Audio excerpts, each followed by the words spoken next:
So lately, been posting old Michael Brooks clips from his first episode. I'm about a week or two behind. I'm just not catching them. I became a patron a couple of days ago, and sorry about that.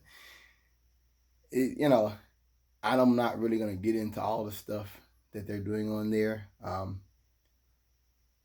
really humbled to have any hand or any kind of power to keep his message alive. I do want to start watching those old episodes. And I do want to. I want to support his message in any way possible. Living up here with these people um, really brought it home to them on the left, and that for me, white rural politics, uh, there's no value to it. I think that living in Charlotte, living in a city, I was kind of sheltered from it a little bit to where it was kind of like rednecks doing stupid stuff. And living up here now, I just realized that it's these are ugly people, and they are the enemy, and it's just that's all there is to it. So I happened to catch a few of his other little clips. Um, I didn't subscribe. I didn't become a patron of Michael Brooks, so I could go back and like watch his post games. I probably will, but it wasn't like, oh, I want to feel a puzzle. It was simply about giving back. That I'm gonna cry. I've said this before on here that people like Michael should be supported and protected. And if I was to have children, one of the main points I would teach them is that much of what you grew up with won't be here when you get older, and that you have to be thankful and you have to support people and support institutions and support organizations that you believe in, because if you don't, nobody else will.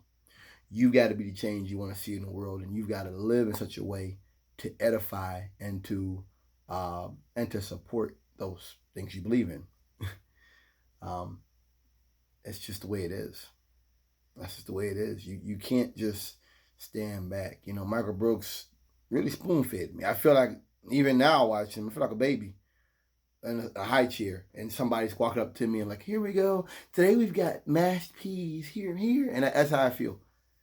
That's how I feel. I've never read Gramsci. Never read Capital. I've read a little Bakunin, but I've never really gotten into that stuff. And through him, I was able to be spoon fed it. You know, I'm thankful for that. I follow Max Blumenthal quite a bit, and I don't agree with him on everything. I'm not really foreign policy inclined, but Michael's death just reminded me that if you believe in people, you've got to support him. If all it means is me watching his videos and stuff like that, that's still a small way of supporting him. You know, watch one of the videos about Ellen DeGeneres, and the video was when Ellen sat next to George Bush at the Cowboys game, and I think this was in 2019, 2 years ago, October or September, October. I don't remember. Probably early October. Um, there's a picture of her sitting next to him at the football game, and Michael didn't really go into the gay stuff. They were just talking about how Ellen is basically a fraud, and I agree with that. And that um, I've heard in the past people say that they're trying to rehabilitate George Bush, and that must not happen. And I never really realized it or really thought about it until today, until watching a video and seeing them break it down. How Ellen has she sided against a screen worker strike, even though she had been a screen worker, and other things that she had done. It really hit me that yeah, they might be trying to do that. Let me start by saying this: as the great late comedian George Carlin once said, "It's a big club, and you ain't in it."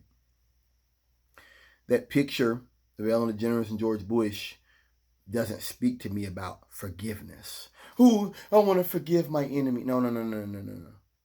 It speaks to me that Ellen DeGeneres is a rich Caucasian woman and that she's a rich Caucasian woman before she is a gay woman. And that's important. It's important to understand and recognize what that means and recognize what privilege really means. You know, that people have values. That, yes, she's gay. But if George Bush had his way, sodomy would still be illegal. People went to jail for those things. This wasn't just, oh, you know, these gay people. It wasn't just discouraged or jokes made. People went to jail.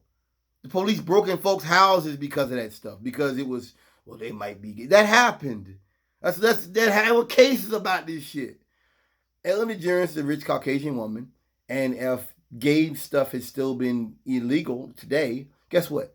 She could just like fucking have a wife and they could just like go live somewhere else. She could just like travel back and forth. That's what privilege means.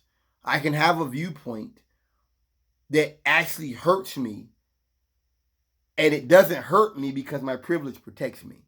That's what it means. I don't just say privilege to attack white people. I said it's not what that is to me. It's, you know, we talk about the civil rights guy, Bayard Rustin. You know, I think he wrote Speeches for King. And he was homosexual. He was arrested he blew a guy in a car or something. And he became a neoconservative under Reagan. Yes, that's what happened. Is they get privilege, they get power. That power is more important than their truth, what they believe they are. They believe they're, you know, whatever. I respect forgiveness. You know, when people get hurt, their family members get hurt or killed by a criminal, and they say, I forgive him. Please don't give him a full sentence. I respect that. I do.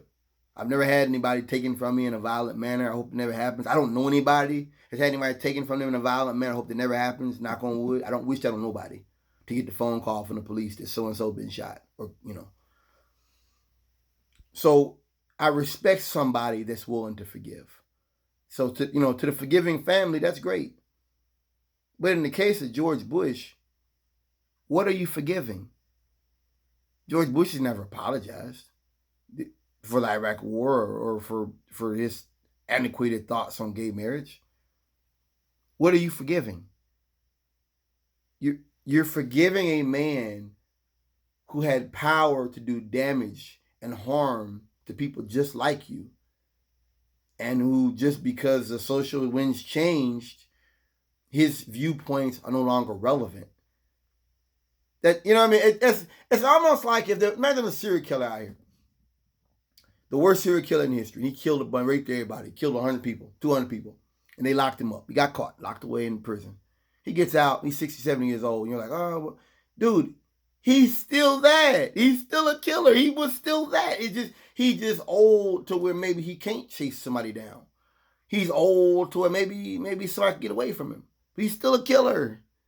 And that should be remembered. That should be understood. I've heard it said before that when it comes to our political, our resistance types against Trump, that they have like a 3-tier, 2-tier memory. That, you know, you had George Bush, who was a nice man, who gave up to Obama, who was leading us into a socialist utopia. Then you had this monster rose up. And that's not true. That's wrong. That's very wrong. People should understand the elements and the conditions that led to what we have now.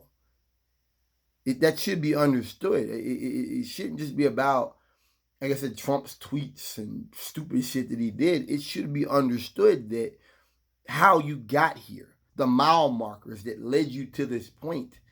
And I wanted to, you know, read a few things here to put that in perspective. That it should be remembered. George Bush is no ally to anybody. Period. If you want to forgive him, that's fine. But using your platform to make it like, oh, well, we're just hanging out. No. I wouldn't be hanging out with Bundy. I wouldn't be hanging out with Dahmer. Even if Dahmer came up here in a wheelchair, somebody pushing him in a wheelchair, he's 80, 90 years old. I don't want him in here. I don't want to go ride with him in the car. It's irrelevant whether they're able to harm me anymore. They're still killers. Just like maybe George Bush isn't president anymore. He's still a killer. And he got away with his crimes. And that should be remembered if we are to move forward, if we are to that's what Michael Brooks did. He showed a lot of history. He connected the dots. For me, I want to, and let me say something else too. This what I've started off with talking about privilege, and that a gay person back in the day could just go off somewhere and be gay, just like I just go off and leave the country and do this, and go somewhere where it's legal to do that, and then come back and be like, all right, I'm a Republican. I'm going to church. I'm married. I wanna. What that really means, forgiveness. You know what that really means to say I'm gonna forgive George Bush or forgive someone who was an impediment, social change. What you're really saying is that America is a nation of billionaires. That all Americans are rich. We're all rich. We've all got the same amount of money, the same sort of options, the same type of law against us as Jeff Bezos or Elon Musk, and that we just haven't made the money yet. That's bullshit. And what's worse is it's propaganda. We're not all rich. We don't have the same choices. We don't have the same options. That's a fact. We live in geographical areas, like Sam Cedar said one time. He said, you could show me some kids right now. And depending on their race, and depending on their zip code, and depending on, what school they go to, he can tell you where they'll be 20 years from now. That's real talk. That's the way the world is. It's asinine. As I said before, it defeats the purpose. But it's asinine, and with this stuff, this is the hysterical left. This is why I don't watch none of that stuff, none of that daytime TV view. I don't watch none of that shit. This is the hysterical left. Forgiveness. Yeah, you forgive somebody that step on your toe. I can disagree with a man about putting pineapple on pizza. Yeah. But not when it comes to using someone's sexual orientation as a jumping off point for a political career.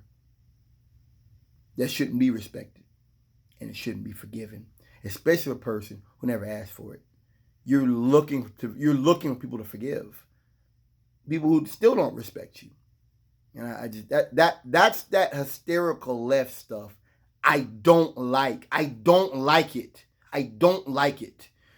And talking about furs and talking about broad leftist ideas that most people agree with, but that's not the point. So Ellen said, I'm friends with George Bush. I'm friends with a lot of people who don't share the same beliefs that I have. We're all different. And I think that we're forgotten that it's okay that we're all different. She didn't hold up these examples as the kind of differences we doesn't let get in the way of friendship. Excuse me, no joke. People that wear fur and people already listen to Christmas music in October.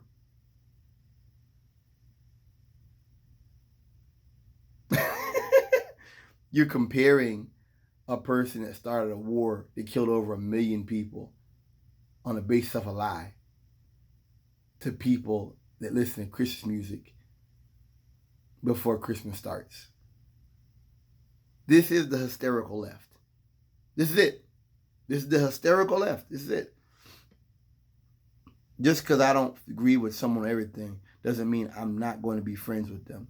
When I say to be kind to one another, I don't mean only to people that think the same way you do. I mean be kind to everyone. You can't be kind to someone who doesn't respect you for being who you are. That's abuse. I can't even believe this. I can't, and I bet people are applauding this. This is important. A prominent liberal like Ellen DeGeneres being openly friends with George W. Bush doesn't bode well for how history will remember the denial of reality and the cheerleading of cruelty that are endemic above 2019 Trump supporters. Anyone who's lived through the last few years and still finds political beliefs to be mere character quirks has no real beliefs to speak on. Anyone who's lived through the last few years and still finds political beliefs to be mere character quirks has no real beliefs to speak of. They look at the current battle for the soul of this country as though it was ultimately meaningless as a game between the Cowboys and the Packers. And I want to add to that, that's great. It is meaningless. If you're a rich Caucasian and you can just afford to buy some property over there in Greece, or go over there to Mykonos every year, or somewhere like that, and you can just let your hair go down, you don't care. So what if Trump was able to make gay marriage legal again? So what if Trump was like, we don't like Jews? Well, like, so what if Trump was able to begin persecuting people? Don't forget, Hitler was, if you paid the money, they had certificates of honorary Aryan. Look it up. There were rich people that paid their way out of the Holocaust. Yeah. There were rich people that did, disagree with Hitler and they weren't put in a camp. They weren't killed because they could pay their way out. I'm not knocking Ellen DeGeneres. And I don't doubt that she does feel this way or have these opinions. I don't doubt it. What I'm saying to the left, because I'm talking to the left, not the hysterical left that wants to just talk about weed and chokeholds. I'm talking about people that want to know about policy and the way forward. This is meaningless. This is meaningless. That you're talking about forgiving a war criminal who never asked to be forgiven. Got over 1 million people killed. And whose rhetoric inspired the likes of Sarah Palin and Donald J. Trump. That should be remembered. That should be understood as dangerous. And he helped lead to the type of political personalities and the atmosphere we have today. I don't think George Bush would have supported the things Trump supports. I don't think he would have supported violence. I'm not saying that. But I think that by his character, by his actions, by his positions he took, it led to what we have today. So no, I have no forgiveness for George Bush. I'm not selling that program. Hey, find you another sucker. I ain't interested. I'm not forgiving people who literally said, I'm not going to respect a class of people for being who they are. And then because the social winds changed, I said earlier, now it's like, okay, well, he was just a man of his times. No. You've got to understand that when people make decisions to stand on a certain position, that's where they stand. And just because that position is no longer popular doesn't mean you forget that. As I said earlier about Ted Bundy and all that, if Ted Bundy and them was still alive and they was in a wheelchair, they was like, rendered impotent or something, I still don't want them around here. I don't want them in my car. I don't want to go play football. I don't want to watch football with them because they're criminals. And that's what George Bush is. Thanks for listening.